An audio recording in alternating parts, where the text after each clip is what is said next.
Okay guys, Pin dapat satu action cam baru iaitu daripada Akaso model Brave 8. Nampaknya kita kena pergi overseas untuk test kamera ni. Morning guys. Pukul 9 boarding, pukul 9 baru nak sampai custom check-in. So kita akan fly hari ni ke Jogja. We have just landed at Yogyakarta International Airport. So kita dah sampai Jogja, tak sabar nak test kamera bajet ni. Bajet-bajet je. Tada, so yang ni Pink shoot menggunakan 4K 60 frame per second. Kamera ni IPX8 waterproof, so tak perlu nak risaulah kalau kena hujan ataupun kena air. Ni Pink shoot daripada Cafe Hipster, so dia punya ambience light kat sini memang cantik lah. Dan kalau tengok sendiri dia punya colouring untuk kamera ni je memang dah cantik. Suka sangat dia punya kontras. Check mic. So ni adalah audio daripada Akaso sendiri.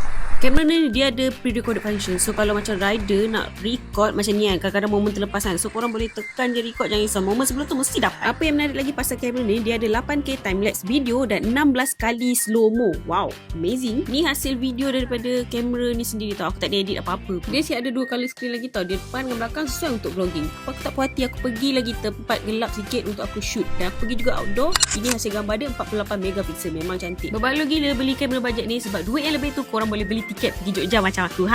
So kalau berminat korang boleh tekan beg kuning sekarang.